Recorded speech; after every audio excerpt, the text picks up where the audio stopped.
So I would now like to welcome Dan Hebert for our plenary today. Dan, excuse me, Dan is a professor of geography at UBC. In addition to research on international migration policy and regulatory systems, he also studies the consequences of immigration in Canadian cities, highlighting Vancouver's situation, with a foreign-born population approaching 1 million. More specifically, he looks at the integration of newcomers in the labor and housing markets of cities and how this changes their residential structure and social relations. Please help me welcome Dan.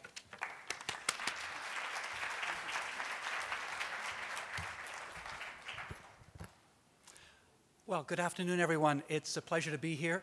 I feel like I'm among friends, but you can judge that when we're done, I suppose. This is a presentation that was based on one of these.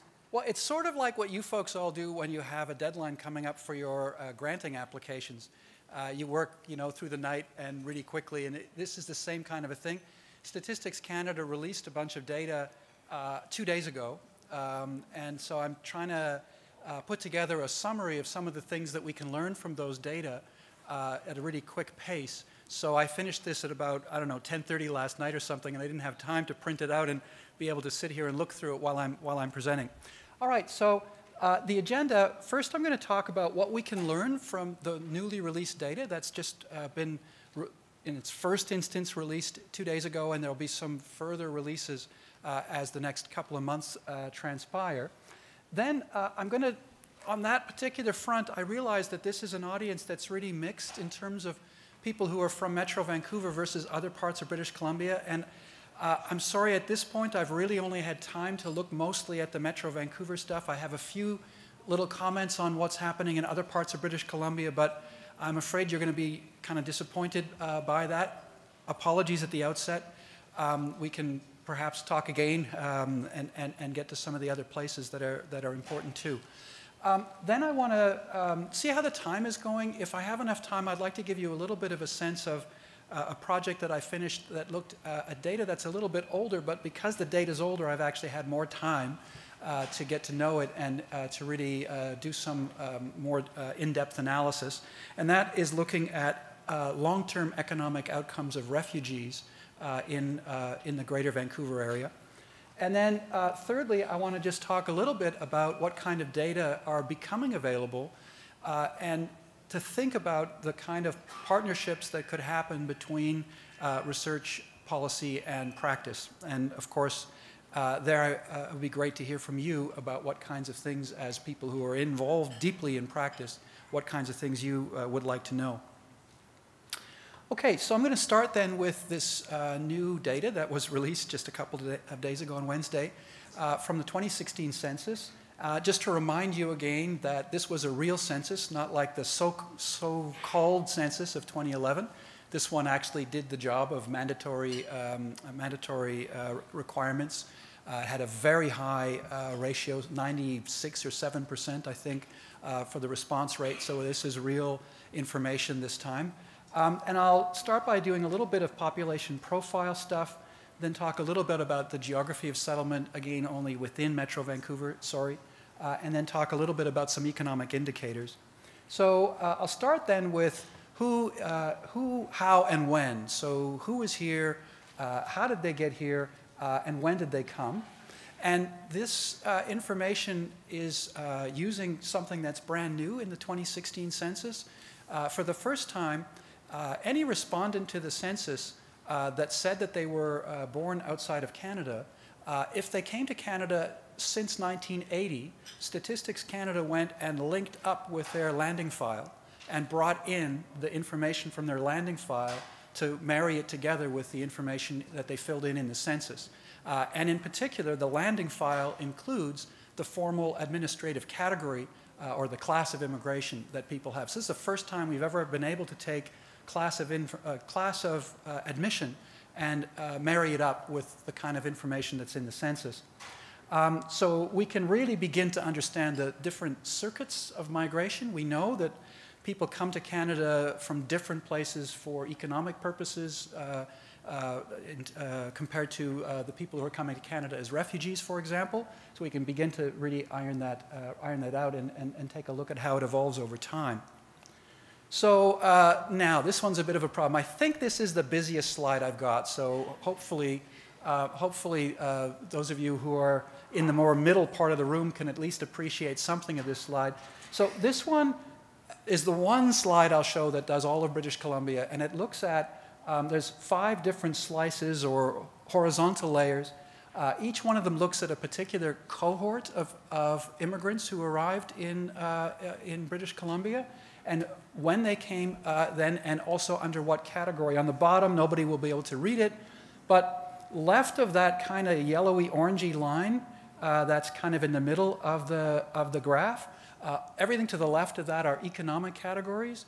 Then in the middle are family reunification categories, and then on the right-hand side, you kind of will know by the small numbers that's the refugee side of the immigration system.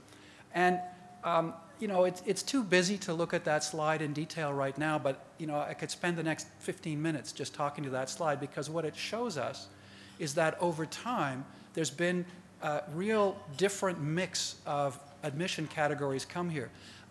One of the things I think that is really instructive is if you go down to the bottom layer, which is the 1980s, so that's the first decade, right, from 1980 to 1990. For every refugee that came to British Columbia, there was about 2.5 economic immigrants that came to British Columbia. Top of the chart, the most recent 5 years, so 2011 to 2016, for every refugee who came to British Columbia, there was 11 economic immigrants that came to BC. So that's a really big ratio change over time. So refugees have really become a very small component of the immigration system to British Columbia, to Canada in general, of course, but also to British Columbia. You can also see things, it's just really impossible to see on that particular diagram, given I'm sure where you're sitting, but if you look vertically just to the left of the yellow line, the first yellow line, you see that there's nothing at the bottom, and then you get quite a big bar at the top. That's the provincial nominee class. So it doesn't exist in the 1980s, it doesn't exist in the 1990s, it begins to take shape in the early 2000s, and then it really takes off, to the point where in the last 5 years, it's almost equal the number of federally admitted skilled workers to British Columbia, so that there's kind of now a balance between the provincial nominee program and the number of people who come as skilled workers through the auspices of Ottawa. Yeah, that's all I'll show on that one. I could talk about it for ages and ages, but it's just a nice overview of the big story. Okay, then I have some slides that look at particular types of immigrants. So the first one looks over time at the economic immigrants who have come to, and now we're, sorry, for those of you from outside Metro, we're now going to kind of focus in on Metro Vancouver for the rest of what I'm speaking about. So this one indicates the composition of source regions of where people have come from as economic immigrants to Metro Vancouver. And you can see, well, in fact, it kind of comes better on, maybe I'll just use this next slide because this one is just easier for people to see. The previous one is color composed based on region of entry. This one just gives the top 10 countries in each of the different time zones, time cohorts of arrival. And again, this is just economic immigrants. And we can see the dominance of Hong Kong back in the 1980s. You remember that was a really big moment when a lot of people from Hong Kong came to Vancouver. And that continued into the 1990s and then just basically dropped out of the picture. You can see where Taiwan comes in and then gets important and then kind of drops out of the picture as well. Taiwan is only number 8 in the last 5 years. And you can see the really strong growth of the Philippines as a source of economic immigrants. China, of course, was always important, but has become even more important over time. And you just get a sense of that configuration of important countries. I'm just going to flip through the visual, which just doesn't work with this size of group, and move to the same table, this time for family-sponsored immigrants. And we see some similar patterns, but also some different ones. First thing we see is the tremendous importance of India. in terms of family sponsorship through most of the period we're looking at. So India was the #1 country of family sponsorship for 3 decades, and it's only just recently been overtaken by China as the #1 country for family sponsorship in the last 5 years. We can also see the Philippines has been very important, and then some other rather less expected countries have been important, like Fiji, for example, back in the 1980s was one of the important countries. But what I think is the most interesting of these is, if I'm going to flip through and get to this one, the top 10 sources of refugees over this 35-year period. And this, I think, really tells a very interesting story, because back in the 1980s, the story of refugees coming here was dominated by Vietnam, but beyond that, you're talking about the last throes of the Cold War. So #2 country back in the 1980s was Poland. You know, who's seen a refugee from Poland lately? Nobody, of course, because Poland has changed its political configuration. We already begin to see a little bit of the Middle East with Iran as #3, but then the rest are kind of Cold War things. El Salvador was a big kind of pawn in the game between the United States and the Soviet Union at that time. We've got the Czech Republic in there. I can't read the next one. Is it Cambodia? Then Laos. So talking end of the Vietnam War and the Cold War and all that kind of stuff going on there, and so on. Hungary is in #9 in that list. And then as we move forward, we see the steady rise of the Middle East as the main source region of refugees coming here. And by the most recent period, the last 5 years, we really see Syria, Iraq, Iran, Afghanistan as the top 4, and with a much smaller number coming from the other countries that start with China and go down. So we've seen then a really a big evolution in the international networks and circuitry that bring people to this part of the world as refugees. Okay, then the next question is, who is where? And unfortunately, Statistics Canada hasn't released the really detailed information yet at the really fine-grained geographical scale for immigrants, but they did release it for language groups. And in many cases, we can get a good reading of immigrant groups through language groups. In particular, they've released this information for the question that they ask people about their mother tongue. So again, just to remind everyone, mother tongue is the first language that you learned in your life that you still understand. So for some people, the first language they learned, they forgot over time. So then it's the second language they learned, actually. But for most people, it's the first language they learned. And what does that look like? And I put the next line as more to come later, because Statistics Canada will be releasing this information for category of immigrant and for place of birth. So we'll be able to make some really nice maps about those kind of things later. But here's a map of Metro Vancouver for Chinese mother tongue, all types of Chinese, all dialects of Chinese. And you can really get a sense. It's probably very commonsensical for most of us. I mean, there's hundreds of thousands of Chinese people in Vancouver, so we kind of know where those people live. So it's not like a big shock to see this map. But you can see Richmond being very important, the city of Vancouver being very important, parts of the Tri-Cities being very important, and so on. This is a map I've never done before. I've never actually seen a map like this before. This is a map that has dots for people who speak Cantonese versus people who speak Mandarin as their mother tongue. And I must admit, I spent like an hour just poring over this map and looking like, okay, where are they together? Where are they apart? Who's where? It's a little bit mesmerizing. It's sort of like watching a fire where you can't take your eyes away because all these flames dance and the dots and so forth. So for those of you who really care, the purple dots are people whose mother tongue is Cantonese, and the green dots are people whose mother tongue is Mandarin. For the most part, those two communities coexist, but there are interesting little parts of the greater Vancouver area where they're quite separate. And I don't think anyone's ever seen that before on a map, anyway.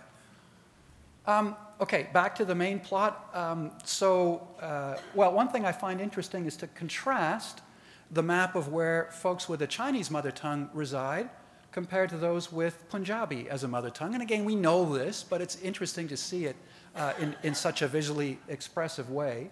And here, really, Surrey Delta region is very prominent, with still a little bit of a remnant of the Punjabi population in the south part of Main Street in the city of Vancouver. And then this is kind of an important group, the Persian Farsi speakers, because Iranians are both in the top 10 for economic immigrants to Vancouver and in the top 10 to refugees coming to Metro Vancouver.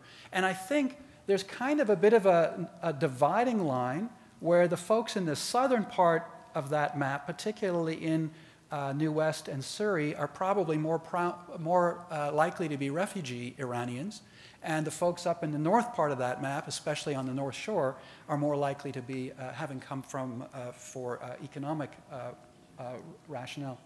And here's one. You can actually map some really small new groups that are coming. So here's a map of those with Somali mother tongue, and you get a sense of really quite substantial concentrations of that group, both in Surrey and also along the SkyTrain corridor in City of Vancouver. And again, I know that you folks, at least those of you from Metro Vancouver, you already know this, but it's kind of nice sometimes to just see it plainly on a piece of paper, well, in this case on a screen, and you might find these kind of maps helpful in your narratives that you use to obtain funding. And the one that perhaps is the most useful for the recent arrival of the Syrians is where are the Arabic speakers in Vancouver. And already there were about 1,700 Syrian folks in Vancouver by the time the census was taken, so we have at least a little bit of a sense of where that population lives. And you can see, do I have a pointer? Does it work? No. I have a pointer, but it doesn't go that far. Okay. You can see we're really talking about a southeast kind of a quadrant, but also an interesting little, oh, thank you. My hands are shaky. I probably won't be able to get this thing to stay in one place very long, but you can see, actually shaky hands are okay when you're kind of doing circles. But we have this odd little thing at UBC. So, and again, we're getting Arabic speakers who are coming as quite well-to-do people who are able to buy condominiums on university properties, and others who are coming as refugees and are living in very different circumstances. And for this particular group, given its recency and importance, I thought it'd be good to have an even more detailed map. So for this group, I pulled out the finest grain of data that you can get from Statistics Canada, which is at the dissemination area scale. And you can really see there that you're really talking about little pockets of that particular population. It's sort of like somebody finds an apartment and then they tell their friends about it, and 2 or 3 other people move into that apartment, and you get little tiny micro concentrations of the Arabic-speaking population across the greater Vancouver area. And that led me to ask another question, which I think is a really interesting one, which is how linguistically diverse are we? You know, the kind of maps I've been showing give you a sense that, say, you know, the Chinese folks are here, the Indian folks are here, the Farsi folks are here, and so on. So that gives us a sense of kind of a patchwork of a bunch of isolated cultures. So then I asked the question, like, is that really true? Is that really how it is, that people kind of filter to their own little neighborhoods, and so we have then a bunch of different but homogeneous neighborhoods across the city? And it turns out that that's actually far from the case. So to investigate that, what I did was I made a great big spreadsheet. So I have all the 3,400 and something tiny little areas of Vancouver that on average have only 700 people each. And I asked the question, on average, how many mother tongue groups are there for each of those areas on average, right? So there's 700 of those areas. 700 people per area. It's about 300 households per area, 280, 300 households per area. How many different languages would we expect to find in that kind of cellular, very micro-scale part of the city? And it turns out the answer is 24. That's the average. So, and that's about an 8 square block area. So you pick at random an 8 square block area in Vancouver, I'm not talking Metro Vancouver here, and you're going to encounter people from 24 language communities in that area. So this idea that we have isolated populations of just group X here and group Y there very misleading kind of idea. And here is a map that most people have never seen before. Well, since I produced it yesterday, very few people. But it's a kind of map that people haven't seen before. This is actually a map of linguistic diversity. The darker the tone in this map, the more linguistically diverse the area. And what I find so interesting about this map is there's no easy rhyme or reason to it. It's not as though the inner city's linguistically diverse and the suburbs are monolingual or vice versa. It's much more almost like you take a bunch of things and you randomly throw them on a piece of paper to give a sense. So linguistic diversity is everywhere. You've got areas down in southeastern Surrey, Langley, and so forth that are hyper-diverse, areas in Burnaby, areas in Richmond, areas in the city of Vancouver, well, never mind Stanley Park. The Ducks, they speak many languages, I don't know. Other parts of the North Shore. So it's not as though there's just an area of Vancouver that's diverse. It's a diverse place. Okay, and then who's doing what? I want to talk a little bit about what some of the economic consequences of this have been for people.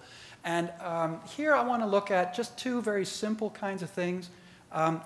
Unfortunately, we don't yet have the data as of Wednesday's release that allows us to knit together people's immigration status with their income, but we do have the data that lets us knit together whether people classify themselves as visible minorities and what their economic characteristics look like. So we've got at least that level of specificity so far. In the coming weeks and months, we'll be able to look at immigration by category and all that kind of stuff like this, but right now it's just VisMin. And so I'm looking here at propensity to be employed and median employment earnings. And as always, when you look at labor market things, you really have to pay attention to the fact that men and women have different situations in the labor market, unfortunate but true. And so here's another kind of busy slide, but one that tells an important story. The blue line on the top, well, no, let me start at the bottom. All along the bottom are all the different visible minority groups, and there's a couple you need to pay attention to. The one furthest to the right on that graph are non-visible minorities. So those are effectively, well, it's a combination of people who would be of European ancestry or Aboriginal heritage. So that's kind of an odd combination, but that's the rightmost thing. And of course, as you know, Aboriginal is a very small percentage of that. It's mainly white people that make up that particular column.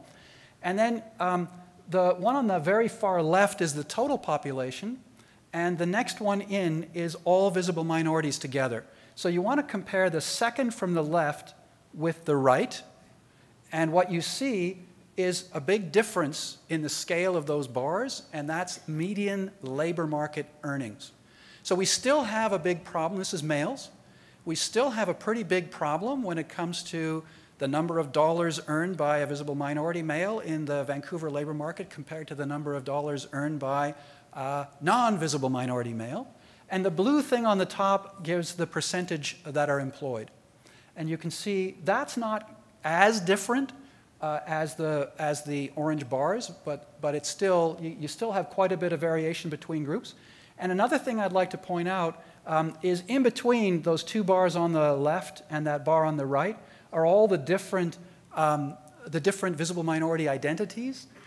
And the ones that seem to be having the most challenges are the sort of group that you might expect, the group that experiences the most heightened degree of racialization. So you're looking at Arabs, blacks, and a few other groups on that particular front.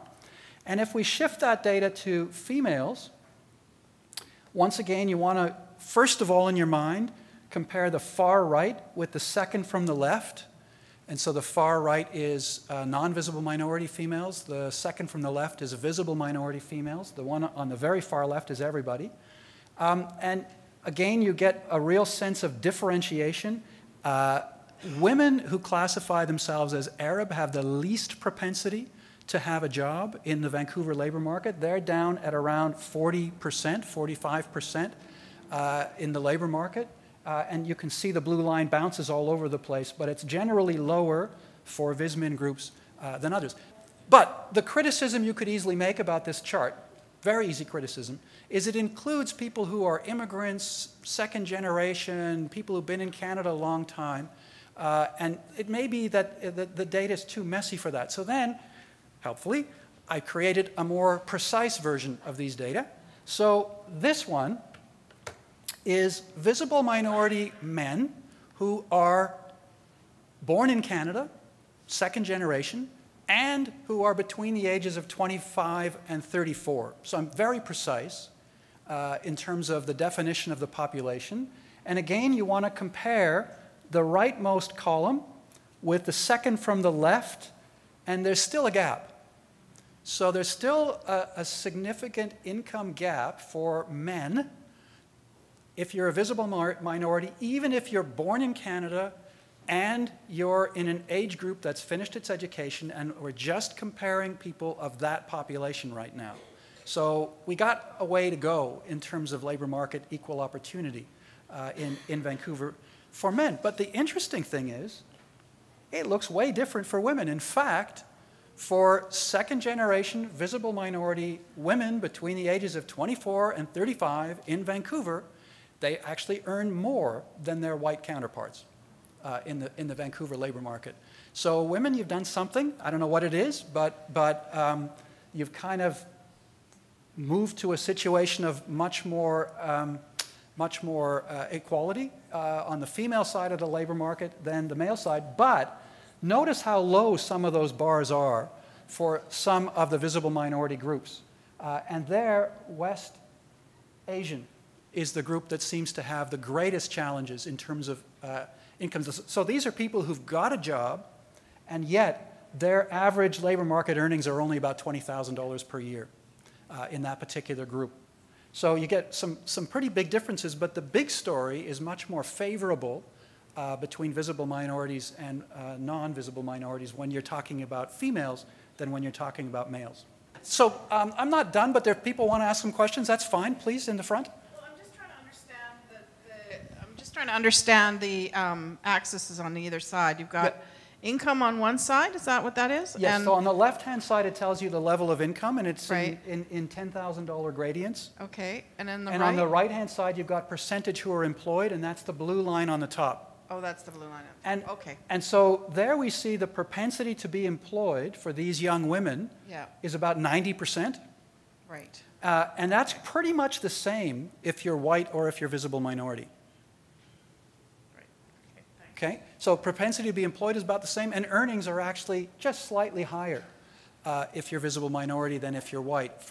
And it's isolating just second generation, just people who have at least one immigrant parent but have been born in Canada and are between the ages of 25 and 34. I think, you know, more than trying to hammer home the particular point that these data tell us, I think the more important thing for me to say is we have data like this. We can look at this. We can do these kinds of comparisons. We can think about which groups are experiencing higher levels of challenge and which groups are doing better. And then we can ask the question, how did the ones doing better do better to help the ones who are doing not so well to get into a better situation? Okay, so what I was able to do, and these data are older, right? This is 5 years older data, but the good point is I had these data for a lot more than 2 days, and I was able to really, first of all, do a much deeper analysis, and secondly, double and triple check all the data, make sure there's no mistakes, and so on. These data will be appearing in a paper, I'm hoping, by the end of the year, but it's on me to get the revisions finished before that happens. So what I did was I looked just at refugees in Metro Vancouver in 2011, and the first question I asked was to divide them into groups based on when they arrived in Vancouver, so the 1980s, the 1990s, then the first half of the zeros and the second half of the zeros. There's 4 time groups. And then I measured whether they were employed, whether they were experiencing low income, whether they were actually experiencing above average income, and what their housing situation is. And for housing situation, I was interested in whether they were able to purchase a home, and if they were, that's one thing. If they're not able to purchase a home, if they're renting, what is the prevalence of financial stress among those refugees who are in the rental market? So those are the questions I asked. And bear with me, I've got a bunch of pictures again, or graphs, I should say. So this first couple are on finding employment, again, first for men and then for women. And what we have here is the total employment rate. Oh, yeah, and I got to say one thing about this. So this study compares 6 different cities, and Vancouver is always the third from the left on all the diagrams I'm going to show. And on the diagram, the blue color are the most recently arrived refugees, the ones who came in the 5 years preceding the census. Then the yellow color are those who've been in Canada between 5 and 10 years. The, what do you call that, sky blue, gray, I'm not sure what that third color is. That's people who've been in Canada more than 10 years but less than 20. And the orangey, bricky color at the far end is those who've been in Canada more than 20 years. And the point that this shows, and again, remember the blue line tells you at the top the total average male level of employment. And what it tells you is when refugees first come, refugee males first come to Vancouver, they have a way lower propensity to be employed. But over a 10-year period, they catch up. And for those refugees who've been in Vancouver more than 10 years, they actually have a higher employment rate than men in general. And I'm talking the whole population. So refugees get jobs. It takes time, but they actually have a higher employment rate than the population writ large. And the same is true for women, but it takes a little bit longer. So for women, there's a really big gap at the beginning, and you can see that gap shrinking over time. For those who've been here 10 years, it's just about at the population average. And then for those who have been here more than 20 years, it's way above the population average. So the first question is, do refugees get jobs? And the answer is very much yes. In fact, at a higher ratio than the population at large.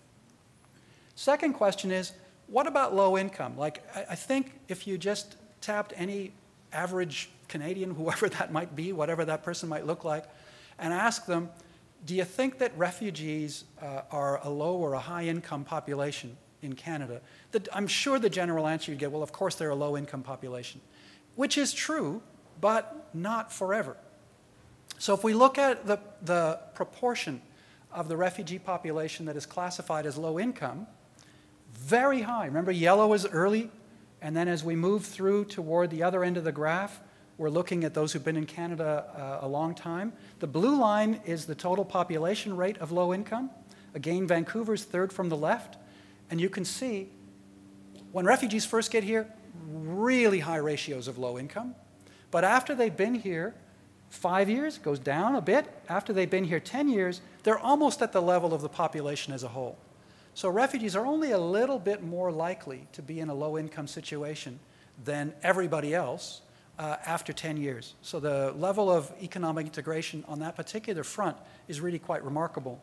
And this is the other side of the story. This is the proportion of the population with above average income. And of course, you'd think there'd be no refugees in above average income. And you'd be kind of right for those who arrived very recently. Very low rates of having above average income, but a steady progression upward over time to the point where the gap between the population as a whole and refugees is not that big for those refugees who've been here about 20 years. And then what do they do with their money? How does this translate to housing market outcomes? And what we find among refugees is the same thing as in the regular population, the everyday population, which is a kind of a bifurcation, a kind of duality in terms of outcomes in the housing market. Some are able to purchase a house and are doing quite well in the housing market. In fact, in Vancouver, if you purchased a house 10 years ago, you're probably a millionaire. on paper at least, if not in real. And others are stuck in the rental market and sometimes in very difficult circumstances in the rental market. Just like in the population as a whole, that's true of refugees. And so this first one is home ownership rates. And the blue line is for the whole population. Again, third from the left is Vancouver. And overall, just excuse me. Oh, actually, where did I put that? Oh, there it is. I can rove with my microphone. I'm very sorry for those of you on that side of the room. Maybe someone can pantomime me on that side of the room. But here's Vancouver. Total home ownership rate in Vancouver in 2011 was just about 70%. And new refugees, really low. But just think about that for a minute.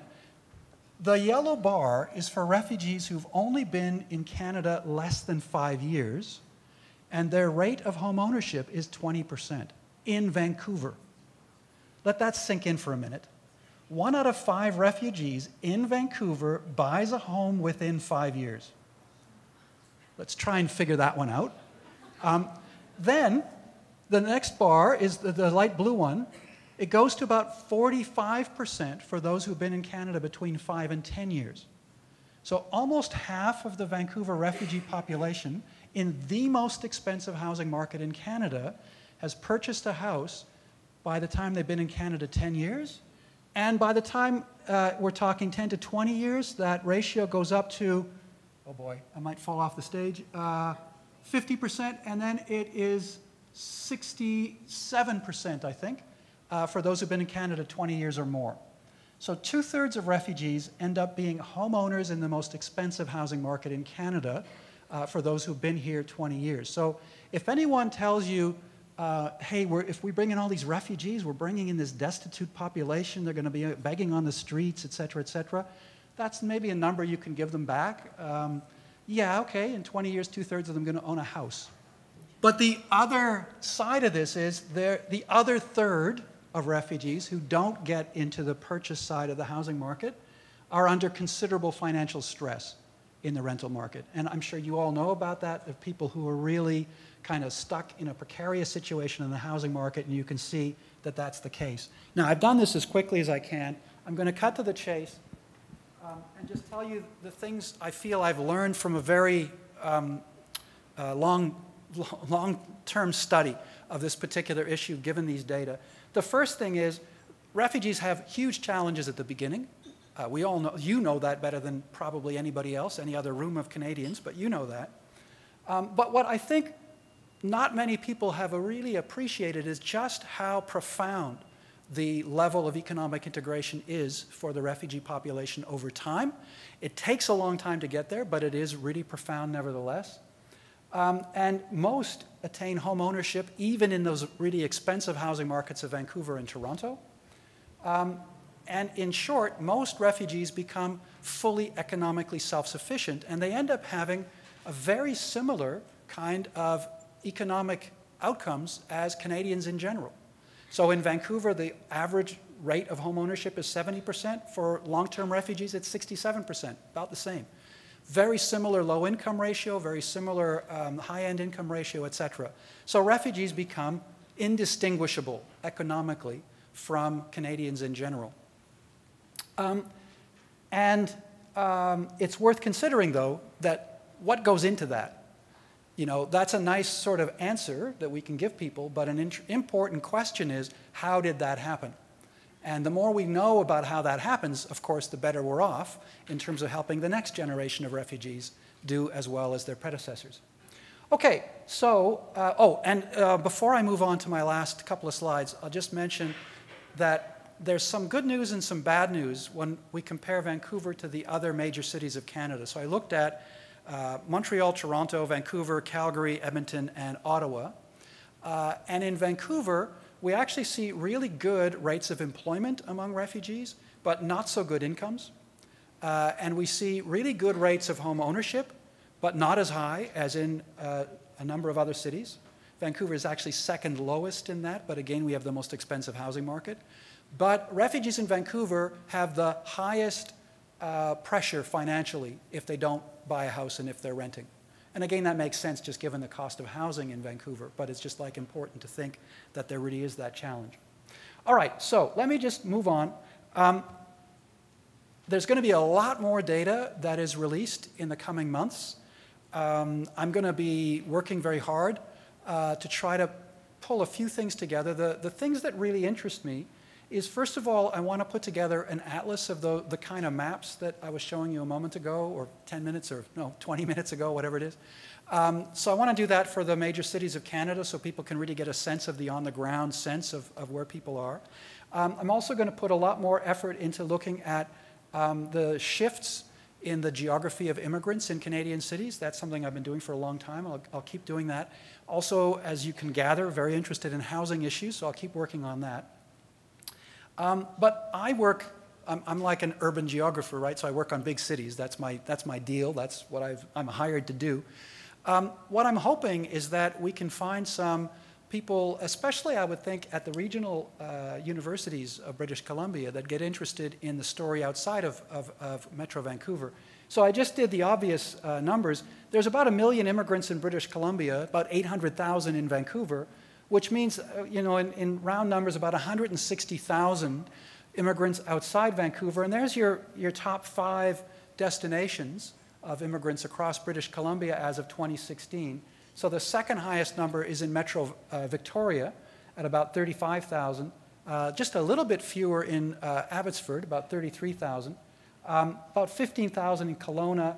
And then you really get a drop, about 7,000 or 8,000 in Nanaimo and 7,000 in Chilliwack. But those aren't insignificant numbers.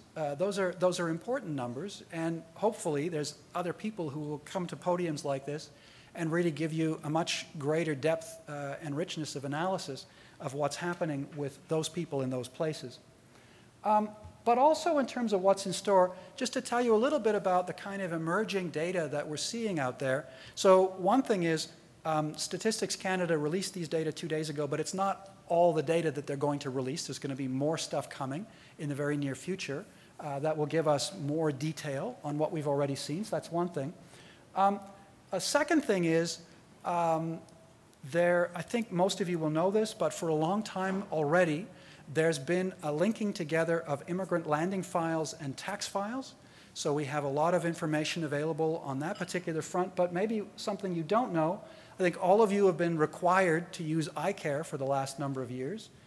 So you've been recording every little transaction you've got and all that kind of stuff. iCare is going to be merged with immigrant landing files and tax records. In fact, that's already done. Those data are going to become available by the end of the year. So by the end of the year, we can finally see things like the value of settlement services. We can compare people who got settlement services and people who didn't, see what happens to the kind of jobs people get. We can see what happens to those people who got language training, those people who didn't get language training, see what that leads to in the labor market. All that is just around the corner. And then Statistics Canada has decided that they're going to open the data to researchers like they've never done before. And all of these data resources are going to be distributed to what are called research data centers in major Canadian universities. And there's one at UBC. I think there's one at UVic. And these are like sealed rooms. You know, you have to have security tests and fingerprints and all that kind of stuff. But once you get in those rooms, you get to look at all the data and pick the stuff that's important and analyze it. And that's going to be really broadly available to Canadian researchers. So what that tells us is, my last slide, we're going to have better data than we've ever had before that will enable us to link together research with policy questions with practice in ways we haven't imagined before. And what's then really so important is we have to know the right questions. And that's why I'm very happy to come to gatherings like this, because you folks are really seeing the world in a way that I can't, which is you actually talk to people. And I stand at podiums and speak. You actually talk to people. And you know what people need, and you know how people are doing in a way. So what people like me need from people like you is the right questions that will help us both. So that's why, again, I'm really happy to have been invited to speak with you today. And we have at least a little bit of time, 15 minutes by my watch anyway, for you to speak. So can I just turn it over to you? If you have a question, Dan, just around the refugee data, like, was there any distinction between the GARs and privately sponsored? Not there yet. The 2011 data that were given to me was like how can I put it, a friendly private transaction. IRCC wanted someone to test to see if the data worked, and they only gave me all refugees together. In 2016, it'll take until next June, but in June of next year, we'll get the data for 2016 that will enable us to distinguish between PSRs, GARs, visa blended, et cetera. Follow-up question. Like, I know that will probably be truer now for the last 2-3 years, but it has happened before too. That is there any distinction between the housing success when there's a big cohort which comes together, or if they're staggered? Yeah. That's a hard one to answer with the kind of data we have, because the kind of data is a snapshot of one particular moment in time. It's 2016 in the case of the data we're getting. And it's really hard to work yourself backward to say, oh, a lump came in 1999. What happened to them? So that's a bit harder to do, but it's not impossible. It just takes some real finesse. My question is around the refugee data. Have you also compared it to immigrant data in general to sort of see any differences? What have you noticed from doing that comparison? I'm going to now draw on like 20 years of research rather than this particular project. And what I found over a long time looking at many different specific sets of data is a story that repeats itself over and over again. So I'm very confident about this story. From an economic outcome point of view, there's actually only two kinds of immigrants. We might think there's 25 different categories and they're all different. No, that's not true. And they break down at about 25% and about 75%. The 25%, maybe even less than that, maybe more like 22 or 23%, are the principal applicants of the economic system of Canada. Not their family members, I'm talking purely the principal applicants. So they're the ones that are the Canadian experience class, the skilled workers, the PNs, and so forth. They have extraordinarily positive economic outcomes, and they quite rapidly exceed the general population in terms of propensity to be employed and average earnings. And then there's everybody else. And everybody else has about the same characteristics. That means that refugees have about the same economic outcomes as the spouses of principal applicants in the skilled worker program, have about the same economic outcomes as family-sponsored immigrants. And I'm talking now you have to equalize for age and gender and all that kind of stuff. So refugees are very much just like every other kind of immigrant except the principal applicants in the economic stream. Are immigrants that are more educated or in NOC codes that are regulated paying a penalty? Or older they pay a penalty? Like, what's the scene there? Yeah, so if you equalize for education, it's kind of just what you're hypothesizing. At the low end of the educational spectrum, immigrants do kind of the same as the Canadian-born at the low end of the economic spectrum. Basically, the folks with a low level of education, unless they become like staggeringly successful entrepreneurs, which does happen from time to time, but unless that happens, they end up in quite poor jobs, and it doesn't matter where you're from, what language you speak. If you're in a poor job, you're in a poor job. That's the end of the story. The gap really grows as education grows. That's first generation, though, right? So if we look at second generation, we get a different set of dynamics. There's still a gap for men in Vancouver, but it's quite small. And in fact, for women in Vancouver, it's the other way around. So it's kind of a surprise that second generation. Now, I don't want to call them second generation immigrants. Second generation Canadians, better way of putting it, actually do better if you're female in Vancouver than the average woman in the labor market, once you adjust for education and all the stuff you were talking about. I mean, my kind of corollary from that then is, in some ways then, this is not an immigrant issue, but an employer issue.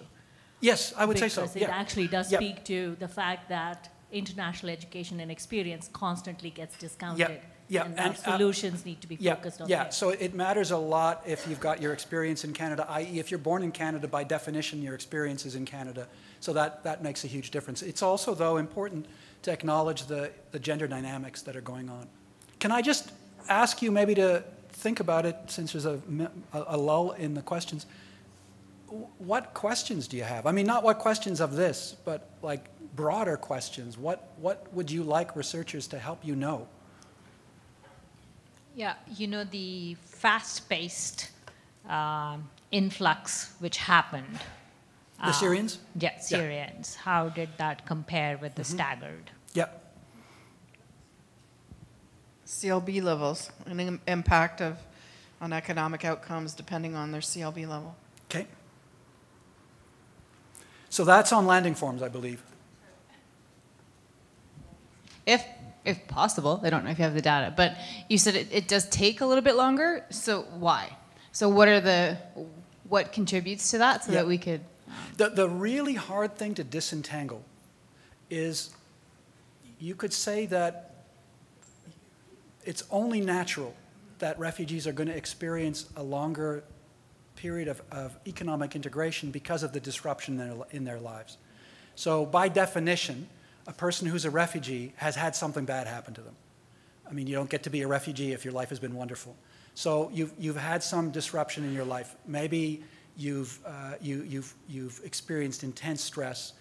Maybe you've watched loved ones pass away. You know, all kinds of things have happened.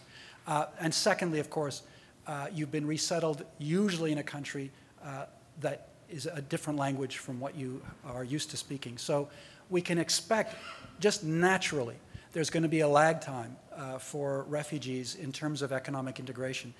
But we need to somehow disentangle those effects from what's going on in terms of, you know, employers' attitudes, what's going on in terms of the labor market process and how refugees are treated in that process compared to others. That is a really hard nut to crack, to pull those things apart and figure out, you know, is it 12% of one and 88% of the other, or is it 50-50, or whatever the case may be. I'm not going to be the kind of person who figures that out. I'm looking for some other brilliant person to figure that out. But I can certainly acknowledge that's the big question. Hi, Dan. You mentioned about female second-generation women actually having more success finding employment than men. Any ideas as to why men are coming in lower?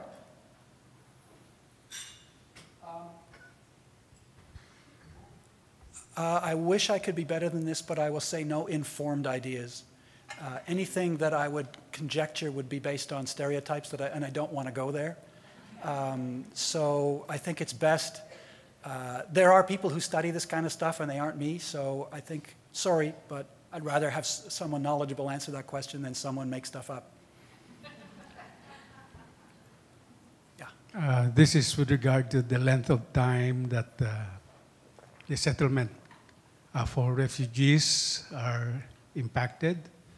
Is the preparedness of Vancouver or Canada, in this instance, a factor? Like, are we prepared in terms of housing, employment, their settling? Are we prepared enough to make it shorter? Yeah, I would say that there's always a lot of room for improvement to go in that particular direction. I mean, getting into the labor market always requires two things to happen. On the one hand, the newcomer has to be prepared, and on the other hand, the labor market has to be prepared. And what we need to do as a society is make investments on both sides of that equation. With only one side of that equation working, you've got the proverbial one hand clapping. And I think our integration programs, I'm a big fan of Canadian integration programs, but for the most part, they deal with one side of that equation. and the other side is kind of shrug of the shoulders, let it sort itself out, and everything will be fine.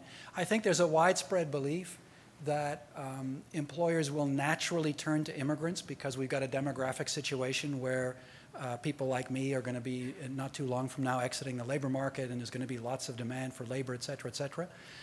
That's a nice thing if it's true, but I think that that has to be made to happen. That isn't going to just happen by somebody snapping their finger. So that investment has to go in both directions. Sorry, I'm a data geek. This is exciting stuff. But I guess the other thing that I'm curious about is yesterday, one of the things that Vicky said, the presenter that we had yesterday, was the correlation between lack of social housing and impacts. And I'm wondering how we could layer that onto this. In other words, you know, which city has the best social housing, you know, where, and you know, how that impacts. In terms of availability, easy question for me to answer because I've looked at this. It's Ottawa-Gatineau. I'm not going to remember the exact number, but I'm thinking it's around about 25% of refugees are in social housing in their first 5 years in Ottawa-Gatineau, whereas in Vancouver that's like 8% or some really low number. So in terms of availability, I can't talk about quality of housing because I haven't actually done a survey of what the quality of that housing looks like in Ottawa. But the other thing that's really interesting is, and I could easily have brought it, I have a slide that shows this, it's the utilization of social housing over time by refugees.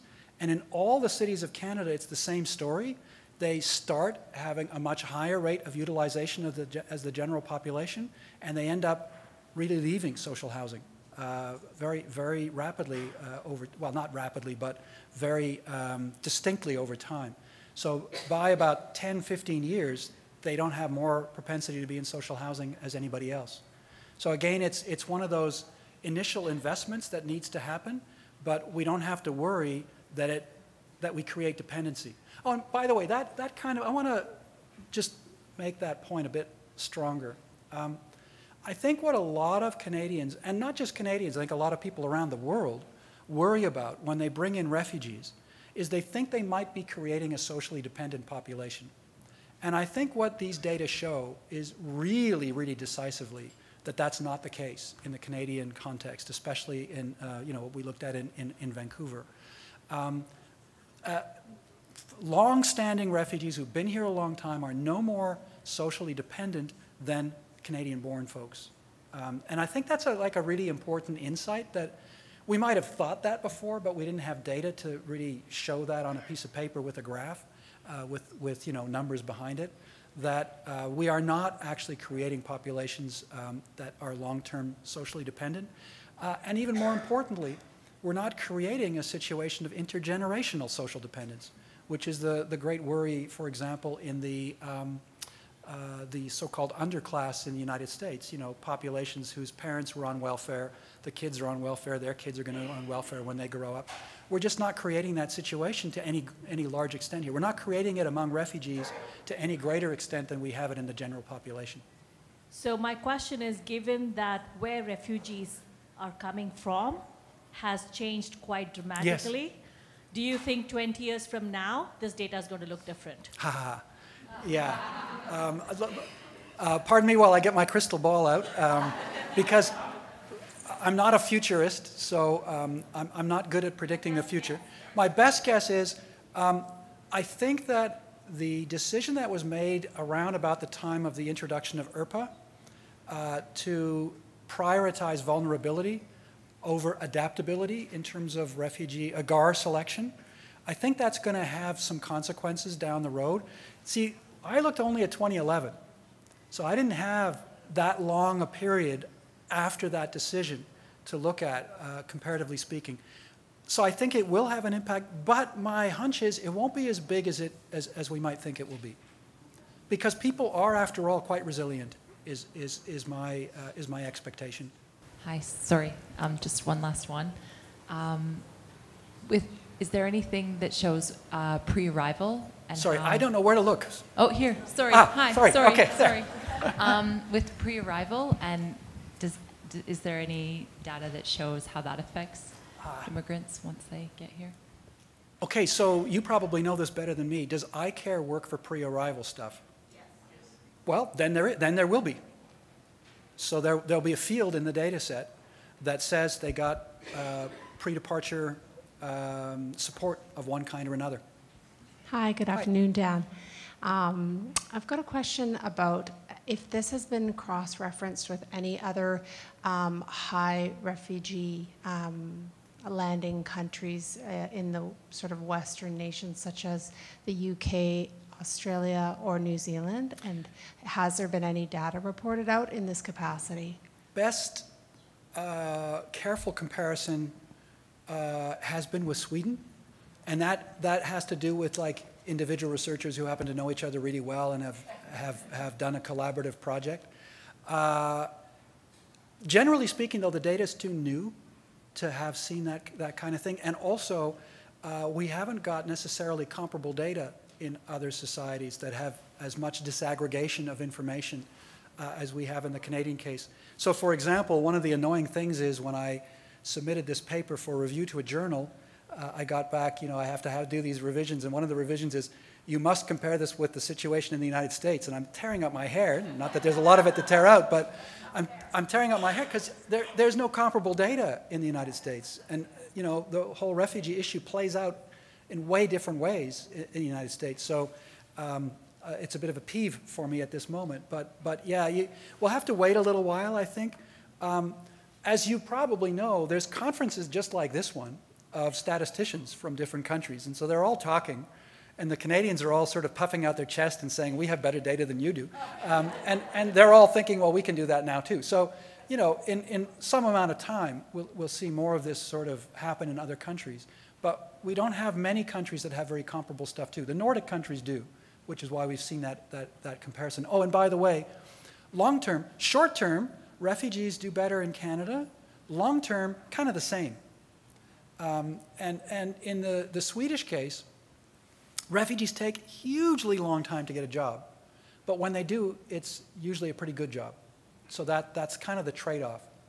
I remember I was living in Sweden in 2009, and there was a shocking statistic that came out at that particular point in time. And I don't know how much they've been able to manage to change it. But as of 2009, the average lag time between a refugee arriving in Sweden and their first job was 7 years. But it was a good job. So, and there was a huge amount of public investment in that person for that 7-year period. One of the things that you said is that refugees get a job. A job is faster and they integrate into the labor market. It would be interesting to see what kind of jobs and then how sustainable those jobs are and what is the impact of those jobs in their health in the long term. That is something that when we see people, refugees in our programs and services, they're dealing with a lot of trauma and emotional stuff that they don't deal with, but they're ready to integrate in the labor market. So what does that mean in the long term? Yeah, there's a line in this slide that I passed over way too quickly, which is the 5th bullet point. It is worth considering the efforts that have been made for this to happen and how Canadian society could support this process. What I'm getting at there is the cost on refugees themselves of getting to the point where they're able to purchase a house within 5 to 10 years is, I think, staggering. I think people are working multiple jobs, multiple people in households working. Kids have much less access to their parents because of the sheer number of hours that are being spent in the labor market and so on. So nothing comes for free, right? So these are pretty remarkable outcomes from the point of view of achievement, but there's a cost for any kind of achievement, and I agree that knowing more about that cost would be helpful. Not sure people would stop paying that cost, but it still would be helpful.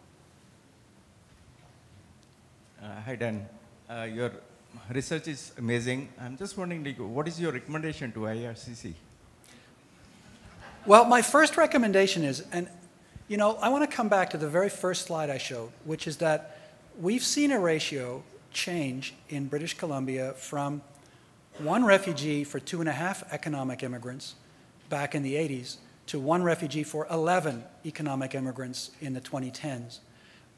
And that change in ratio is about perceptions of who's going to make an economic contribution, right?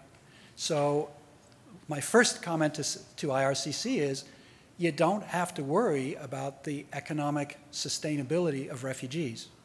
It works just as well as it works for the spouses and dependents of economic immigrants, just as well as it works for family class immigrants. People become self-sufficient. You could say, and this is a fair point I would say, our society pushes people to become self-sufficient, and guess what? They haven't got a lot of choices, and they do become self-sufficient. So that's my first point is, we don't have to put a lid on our refugee programs because we think that we're creating a long-term dependent population. We aren't. So that's point number one. Point number two is, I haven't really got there yet, and I'm not trying to pretend I'm the only researcher in Canada by any stretch. I don't think we collectively have got there yet. I think we need to understand more about causality, like why are these outcomes happening? And one of the understood, less understood than it should be, things is the outcomes of your intervention, right? We don't really know how important that intervention is. I think it's really important, but that's something that I think we really need to work on hard and nail down. So my second advice to IRCC would be, put a lot of energy into figuring out what these data look like from the point of view of the provision of services and the outcomes based on the provision of services, so we understand something more about those causality things. And then the third thing I would say is, pay a lot of attention to success stories. Really untangle what happened in success stories. Some of those success stories are really idiosyncratic. A person just gets a brainwave and they invent a product and they become super rich. Okay, you can't learn much from that, except it'd be nice if people had brainwaves. But what is, I think, way more important is to isolate, from a data point of view, not from a personal point of view, isolate success stories and figure out what ingredients went into that, and then try to scale it up and make whatever things contributed to that success more widely available. So those are three things off the top of my head. I sit in a regular basis on advisory sort of committees and things with IRCC, so lots of things come up and I'm always saying lots of things, but those are some things that I would say right off the bat. Thank you. Thank you very much.